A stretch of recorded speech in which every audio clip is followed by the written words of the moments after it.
Como eu esqueci de iniciar a gravação, mais uma vez, boa noite a todos. Sejam bem-vindos a mais um Evangelho no Lar. E antes do nosso início, eu convido a todos a me acompanharem na leitura do livro Calma.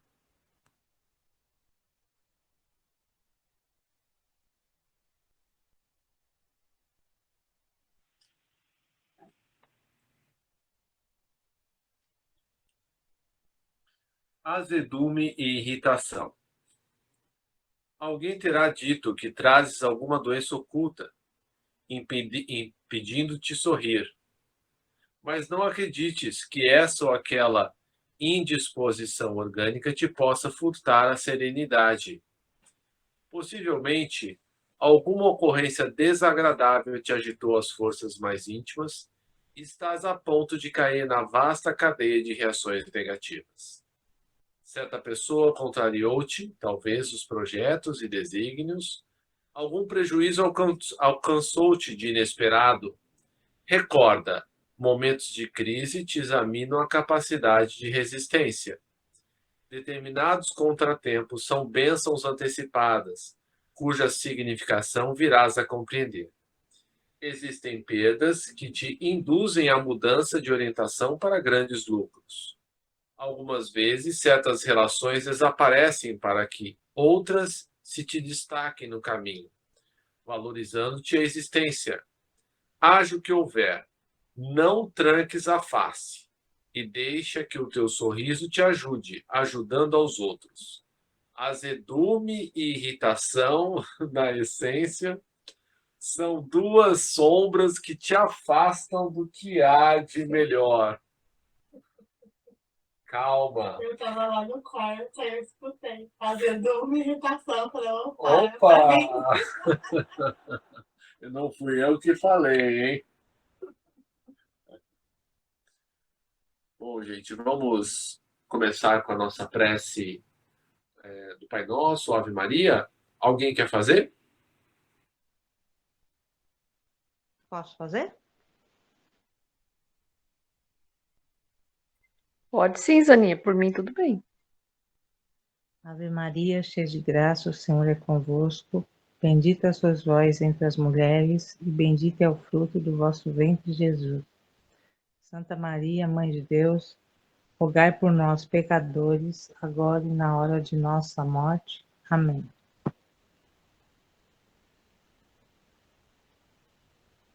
O que vamos ler, moças? O Evangelho, bem-aventurados os pobres de espírito, página 111.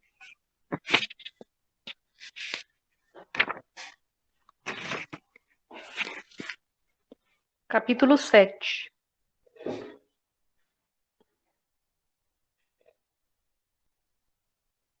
Bem-aventurados os pobres de espírito. O que se deve entender por pobres de espírito? Bem-aventurados os pobres de espírito, pois que deles é o reino dos céus. A incredulidade zombou desta máxima. Bem-aventurados os pobres de espírito, como tem zombado de muitas coisas que não compreende. Por pobre de espírito, Jesus não entende os baldos de inteligência, aqueles que não têm inteligência, mas os humildes, tanto que diz ser para estes o reino dos céus, e não para os orgulhosos. Os homens de saber e de espírito, no entender do mundo, formam geralmente tão alto conceito de si próprios e da sua superioridade que consideram as coisas divinas como indignas de lhes merecer a atenção. Concentrando sobre si mesmos os seus olhares, eles não os podem elevar até Deus. Essa tendência de se acreditarem superiores a tudo, muito a miúde, os leva a negar aquilo que, estando-lhes acima, os depreciaria. A negar até mesmo a divindade, ou se condescendem em admiti-la, contestam-lhe um dos mais belos atributos, a ação providencial sobre as coisas deste mundo. persuadidos de que eles são suficientes para bem governá-lo. Tomando a inteligência que possuem para a medida da inteligência universal e julgando-se aptos a tudo compreender, não podem crer na possibilidade do que não compreendem. Consideram sem apelação as sentenças que proferem. Se se recusam a admitir um mundo invisível e uma potência extra-humana, não é que isso lhes esteja fora do alcance, é que o orgulho se lhes revolta a ideia de uma coisa acima da qual não podem colocar-se e que os faria descer do pedestal onde se contemplam. Daí, ó só terem sorrisos de mofa para tudo que não pertence ao mundo visível e tangível. Eles se atribuem espírito e saber em tão grande cópia que não podem crer em coisas segundo pensam, boas apenas para gente simples, tendo por pobres de espírito os que as tomam a sério. Entretanto, digam o que disserem. Forçoso lhe será entrar como os outros nesse mundo invisível de que escarnecem. É lá que os olhos se lhes abrirão, e eles reconhecerão o erro em que caíram. Deus, porém, que é justo, não pode receber da mesma forma aquele que lhe desconheceu a majestade e outro que humildemente se lhe submeteu às leis, nem os aquinhoar em partes iguais. Dizendo que o reino dos céus é dos simples, quis Jesus significar que a ninguém é concedida a entrada nesse reino sem a simplicidade de coração e humildade de espírito. Que o ignorante possui dessas qualidades será preferido ao sábio que mais crê em si do que em Deus. Em todas as circunstâncias, Jesus põe a humildade na categoria das virtudes que aproximam de Deus e o orgulho entre os vícios que dele afastam a criatura. E isso por uma razão muito natural. Há de ser a humildade um ato de submissão a Deus, ao passo que o orgulho é a revolta contra ele. Mais vale, pois, que o homem, para a felicidade do seu futuro, seja pobre em espírito, conforme entende o mundo, e rico em qualidades morais. Ou seja, né? Nós vemos assim pessoas extremamente inteligentes, né, que têm muito conhecimento, muitas vezes são orgulhosas, né, têm a soberba, né, de não acreditar muito nas coisas do espírito, né? E isso, além da desvantagem de estarem longe de Deus, essas pessoas elas têm que se bastar por si mesmas. Então, toda a força de vontade tem que ser delas, né? Elas não podem contar como nós com o auxílio dos nossos amigos espirituais, né, que estão longe de nós apenas por uma prece, né? Então, quando essas pessoas são abatidas aí por alguma desgraça, né, algum mal aparente, elas sentem isso com toda a dor e com todo o peso.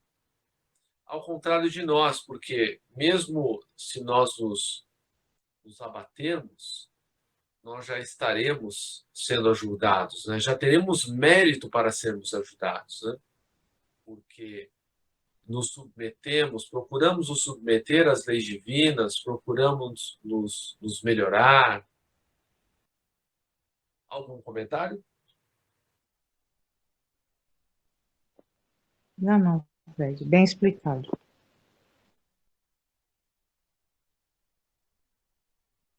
Seguindo, Os aquele cachorros que... vão latir agora. Oi, pode falar. Não, desculpa, é que os cachorros começaram a latir aqui. Ah, não, tranquilo. Aquele que se eleva será rebaixado. Por essa ocasião, os discípulos se aproximaram de Jesus e lhe perguntaram: quem é o maior no reino dos céus? E Jesus, chamando assim um menino, colocou no meio deles e respondeu: digo-vos em verdade que se não converterdes e tornardes quais crianças, não entrarei no reino dos céus.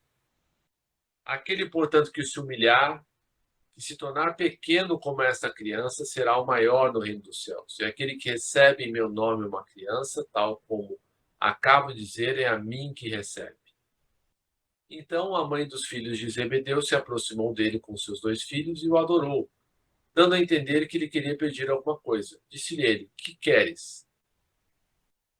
Manda, disse ela, que esses meus 2 filhos tenham assento no teu reino, um à tua direita e outro à tua esquerda. Mas Jesus lhe respondeu: não sabes o que pedes, pois podeis vós ambos beber o cálice que eu vou beber? E ele respondeu: podemos. E Jesus lhes replicou: é certo que bebereis o cálice que eu beber, mas pelo que me respeita a vos sentardes à minha direita ou à minha esquerda, não me cabe a mim vô-lo conceder. Isso será para aqueles a quem meu Pai o tem preparado. Ou seja, né? Não cabe nem mesmo a Jesus, né, nos fazer ascender. Nós temos que ascender por esforço e mérito próprio. Por isso que ele disse para a mulher que ela não sabia o que estava pedindo. Ouvindo isso, os 10 outros apóstolos se encheram de indignação contra os 2 irmãos. Jesus, chamando-os para perto de si, lhes disse: sabeis que os príncipes das nações as dominam e que os grandes as tratam com império. Assim não deve ser entre vós. Ao contrário, aquele que se quiser tornar o maior, seja vosso servo. E aquele que quiser ser o primeiro entre vós, seja vosso escravo. Do mesmo modo que o Filho do Homem não veio para ser servido, mas para servir e dar a vida pela redenção de muitos. Ou seja, quem quiser ascender, o único caminho é servir, serviço, é caridade. Não existe outro caminho. Né? Isso que ele quis colocar. Jesus entrou em um dia de sábado na casa de um dos principais fariseus para ali fazer a refeição. E os que lá estavam o observaram. Então, notando que os convidados escolhiam os primeiros lugares, propôs-lhe uma parábola, dizendo: quando fordes convidados para bodas, para uma festa, não tomeis o primeiro lugar, para que não suceda que, havendo entre os convidados uma pessoa mais considerada do que vós, aquele que vos haja convidado venha dizer-vos: dai vosso lugar a este, e vos vejais constrangidos a ocupar, cheios de vergonha, o último lugar. Quando fordes convidados, ide colocar-vos no último lugar, a fim de que, quando aquele que vos convidou chegar, vos diga: meu amigo, venha mais para cima. Isso então será para vós motivo de glória diante de todos os que estiverem convosco à mesa. Porquanto todo aquele que se eleva será rebaixado, e todo aquele que se abaixa será elevado. Essas máximas decorrem do princípio da humildade que Jesus não cessa de apresentar como condição essencial da felicidade prometida aos eleitos do Senhor, e que ele formulou assim: bem-aventurados os pobres de espírito, pois que o reino dos céus lhes pertence. Ele toma uma criança como tipo de simplicidade do coração e diz: será o maior no reino dos céus aquele que se humilhar e se fizer pequeno como uma criança, isto é, que nenhuma pretensão alimentar a superioridade e a sua infalibilidade. Porque todo aquele que se julga superior e infalível, né, será rebaixado e será falível. Né? Enquanto aquele que não se julgar superior, né, e entender que é falível, né, será elevado. A mesma ideia fundamental se nos depara nesta outra máxima. Seja vosso servidor aquele que quiser tornar-se o maior, né? Falo o que aqui? Serviço, de caridade. E nesta outra, aquele que se humilhar será exaltado, e aquele que se elevar será rebaixado. Qual o sentido prático disso? Por exemplo, uma discussão. Se alguém está te humilhando, fique em silêncio. E você será exaltado, né? Porque você está promovendo a sua reforma íntima, enquanto o outro, né, está se sabotando a si próprio. E aquele que se elevar será rebaixado. O Espiritismo sanciona pelo exemplo a teoria mostrando-nos na posição de grandes no mundo dos espíritos os que eram pequenos na Terra.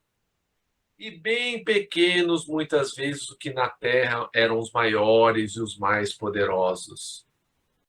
É que os primeiros, ao morrerem, né, levaram consigo aquilo que faz a verdadeira grandeza no céu, que não se perde nunca, as virtudes, ao passo que os outros, que eram grandes, tiveram que deixar aqui o que lhes constituía a grandeza terrena, e que se não leva para a outra vida. A riqueza, os títulos, a glória, a nobreza do nascimento, ou seja, né, tudo que temos fica, tudo que somos, levamos.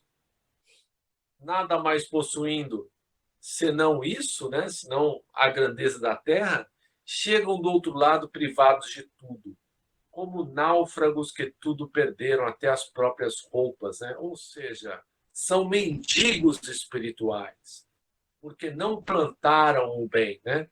Tem aquela frase que eu não lembro se é do Chico, que diz que o bem que plantamos será o nosso advogado no futuro.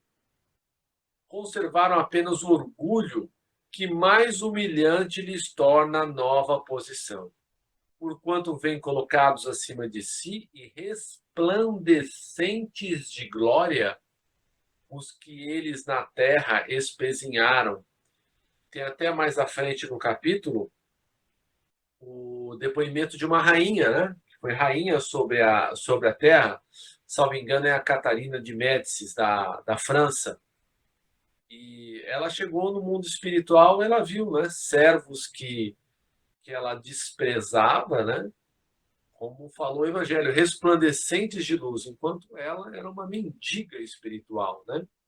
Porque rainha sobre a terra, ela esperava chegar no mundo espiritual com todas as glórias, né? Só que, né, a ilusão está na terra, né? E fica na terra. O Espiritismo aponta-nos outra aplicação do mesmo princípio nas encarnações sucessivas, mediante as quais os que numa existência ocuparam as mais elevadas posições descem em existência seguinte às mais ínfimas condições, desde que os tenha dominado orgulho, ambição. Vocês já devem ter conhecido pessoas, né, pessoas pobres, extremamente orgulhosas. Eu já conheci. Né? Eu também. Né? Eu também. E muitas, viu? Então, muito provavelmente, são pessoas que, numa encarnação passada, tiveram posses materiais, né? Tiveram títulos, né? Dominaram. Os pobres metidos a rico, que a gente fala, às vezes não tem onde cair morto assim, ele fica naquela panca, assim ou não? Sim. E aquela pessoa que mostra uma rebeldia para com a situação que se encontra, que não se conforma, né, em estar pobre, porque ninguém é realmente pobre, né? Estamos pobres ou ricos ou mais ou menos, enfim. E da mesma forma, né, conhecemos pessoas extremamente ricas, né, que tem uma simplicidade, né? Que tem uma simplicidade mesmo, que o dinheiro, o poder, né, não subiram a cabeça. Quer falar, Rosângela, Roseli? Só um comentário, né? Eu conheci uma. Isso que você falou, não se conformar da situação dela. E não é pobre paupérrimo assim. Ela é pobre e tentou até suicídio por não aceitar a condição dela. Então, é difícil, né? Porque a vida está passando, não corre atrás, vamos falar assim, né? Já que a, a materialidade é muito importante para essa pessoa, e não entende isso, não tem humildade, não, não quer procurar Deus. É difícil, né? Obrigada. Muito difícil. Eu tinha uma amiga que trabalhava comigo que a situação da família dela era assim, bem difícil. E ela não falava para ninguém aonde que era o endereço da casa dela, porque ela tinha vergonha na casa que ela morava.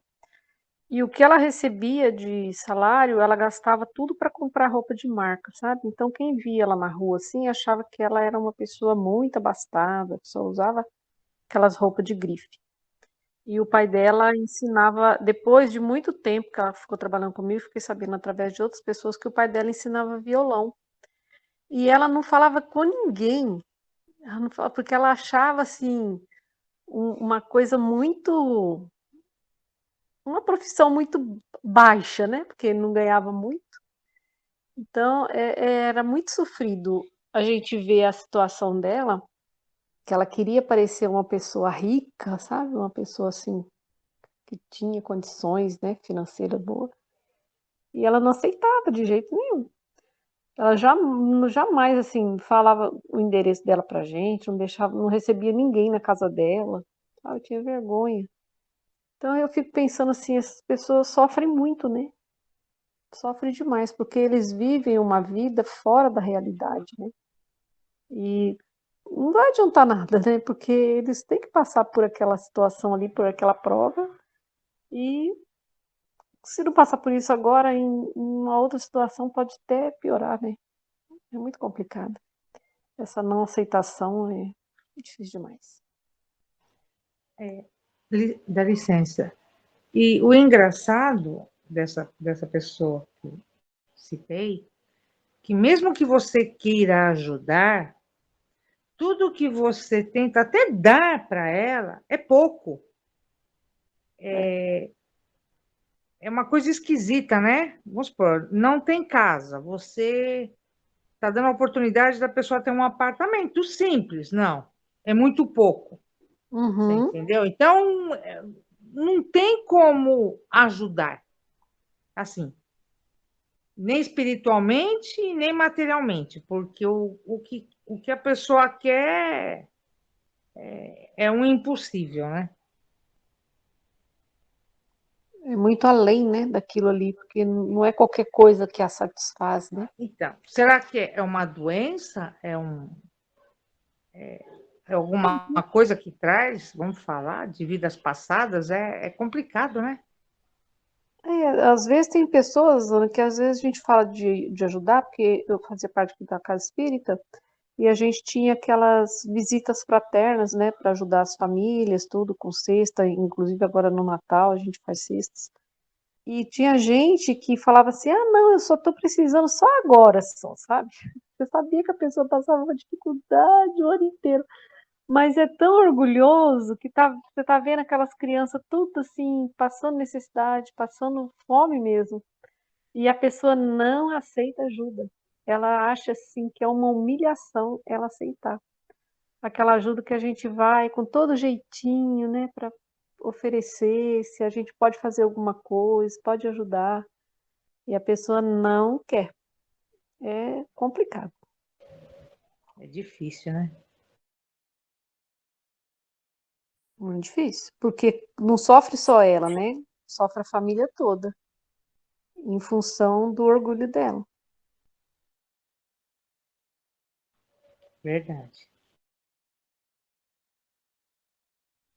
Gente, vocês percebem assim, né, por essas pessoas que foram mencionadas, né, sem julgar, sem querer julgá-las, né, que essa situação na vida delas de menos posses materiais é para o desenvolvimento delas, né?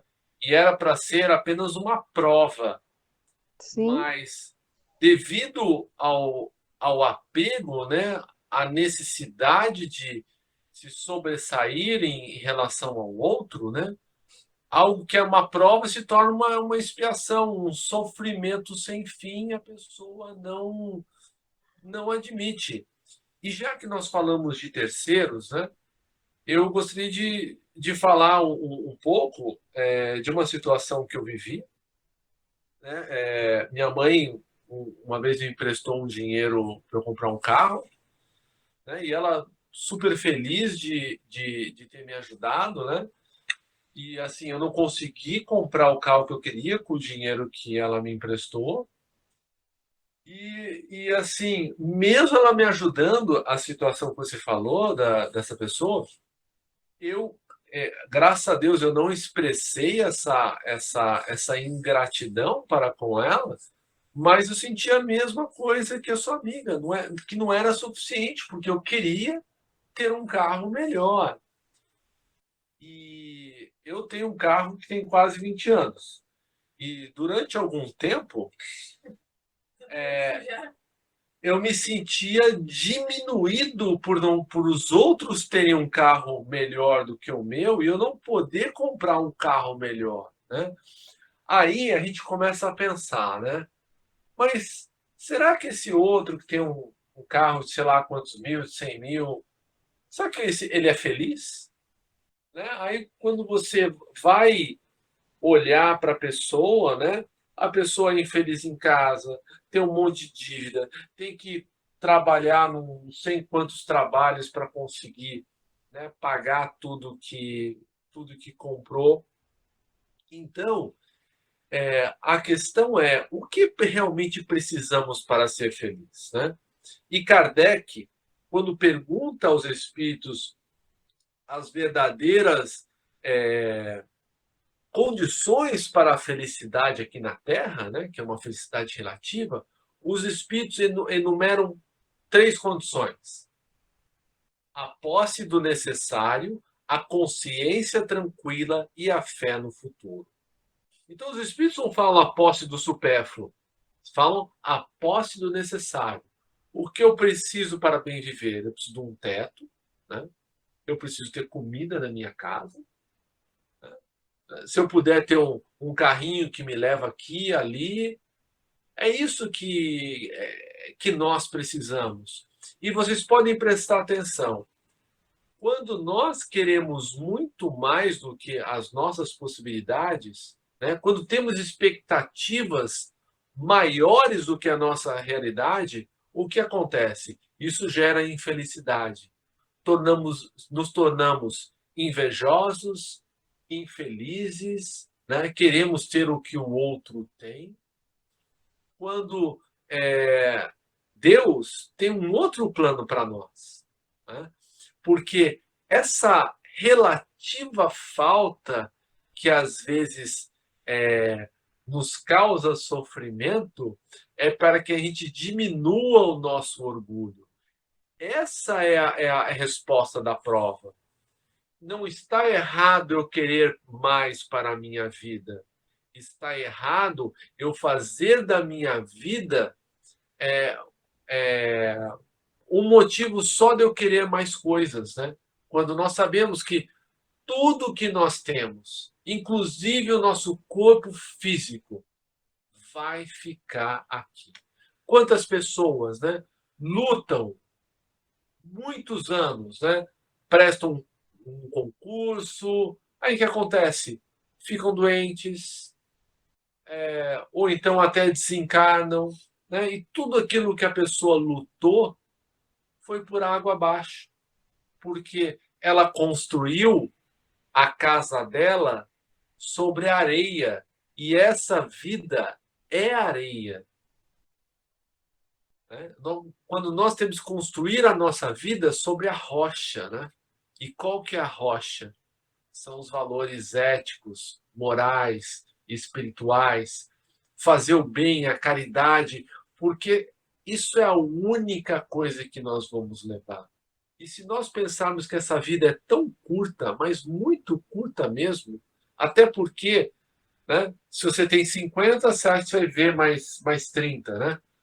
Se você tem 20, você acha que vai ver mais 60, mas pode ser que isso não se concretize.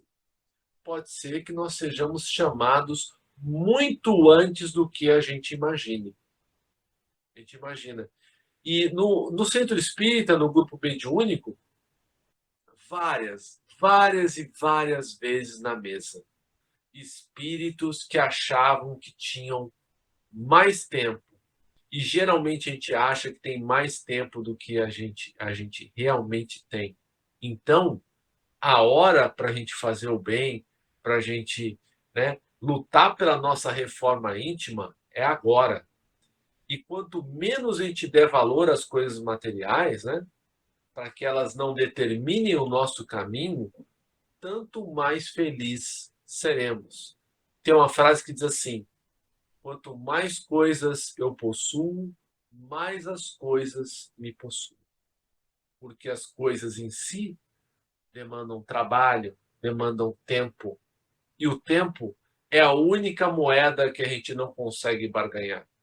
Você pode ganhar milhões, mas o tempo você não compra. Você pode comprar tudo que você quiser sobre a Terra, mas o tempo não está à venda. Comentários finais? Graças a Deus, Fred, Rosinha, que a gente não leva nada disso pro outro lado. Graças a Deus, né?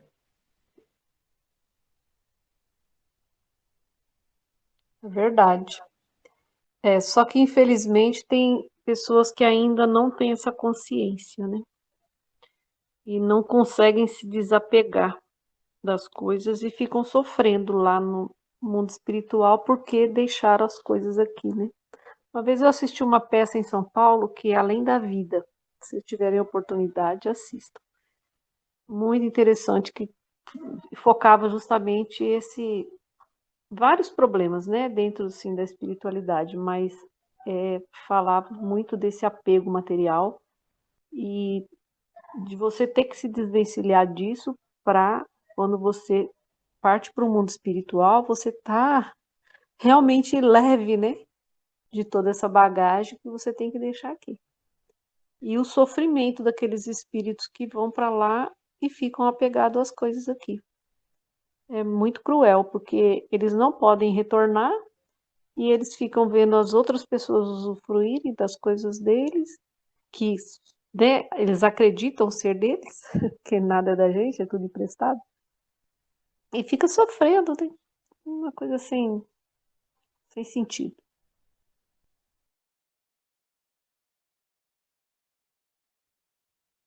Muito bem. Obrigado pelas palavras. E agora vamos passar para a última parte do nosso Evangelho, que são as vibrações. Peçamos a Jesus que nos ilumine. Né?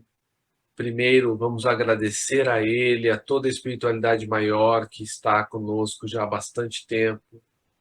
Eles, com muito carinho, com muito trabalho, preparam o nosso ambiente do Evangelho do Lar, fazendo a limpeza, trazendo os irmãos que necessitam dessas palavras, tanto quanto nós, e reconhecendo que sofremos muito pouco em comparação com muitos outros irmãos por aí, vamos fazer uma vibração para ajudar aqueles que sofrem muito mais do que nós.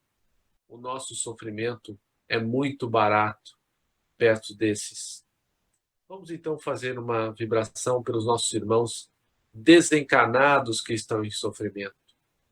Dentre estes, aqueles que saíram da vida física pela porta do suicídio, como a Gabriele, a Verena, o Elias, o Alain, o Bruno e tantos outros. Que esses irmãos sejam amparados. Vivemos também pelos nossos irmãos encarnados que estão em sofrimento. Sabemos que o suicídio é hoje uma epidemia. E peçamos a Jesus que ampare todos esses irmãos que estão com a ideação suicida. Que todos esses irmãos sejam amparados, bem como todos os desencarnados que os estejam obsidiando. Porque nós sabemos que não basta pedir a remoção dos obsessores. É preciso também tratá-los. E que agora, que cada um de nós possa vibrar pela pessoa ou pelas pessoas que lhe vêm à mente neste momento.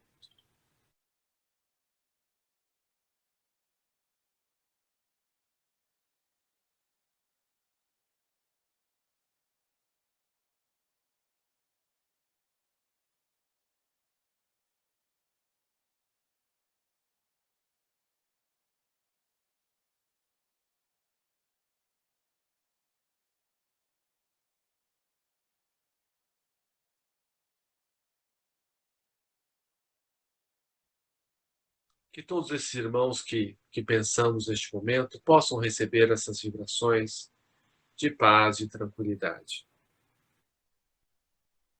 Peçamos a Jesus que ampare os nossos líderes mundiais, os nossos governantes, as nossas autoridades, os nossos candidatos a cargos eletivos, sejam eles quem for, para que todos eles sejam tocados pelo alto, possam restabelecer e manter a paz no planeta, fazendo o melhor que podem pelos que mais precisam.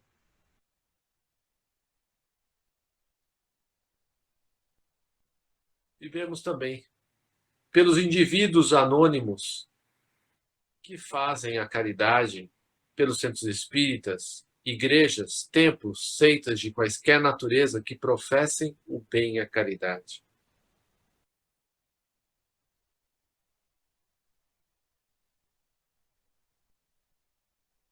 E agora, vamos pedir a Jesus que nos fortaleça no caminho do bem, para que possamos cumprir com coragem os nossos deveres, onde quer que eles nos levem, sejam provas, expiações, mas que possamos contar com a ajuda da espiritualidade maior, que sempre está ao nosso lado. Fazendo assim, nós, a nossa pequena parte na construção do reino de regeneração que Jesus nos prometeu, mas que começa no coração de cada um de nós. Que assim seja. Quem gostaria de fazer a prece final? Rosinha? Oi, Zoninha. Rosinha Posso? faz. Senhor Jesus, nosso mestre amigo, querido irmão, agradecemos por podermos estar aqui hoje, reunidos, estudando mais um pouco, e que nós possamos colocar em prática tudo aquilo que nós aprendemos, que nós possamos vibrar sempre com o firme propósito de realizar as vontades do nosso Pai. Muito obrigada a todos que aqui estiveram conosco para poder estudar um pouco e conhecer mais um pouco desse Evangelho. E agradecemos todo o amparo que recebemos para a realização desse estudo. Muito obrigado, que todos que estiveram presentes conosco possam sair desse estudo melhor do que quando aqui chegaram. Obrigada, meu Pai. Obrigado, gente. Uma boa noite para vocês. Boa Boa noite.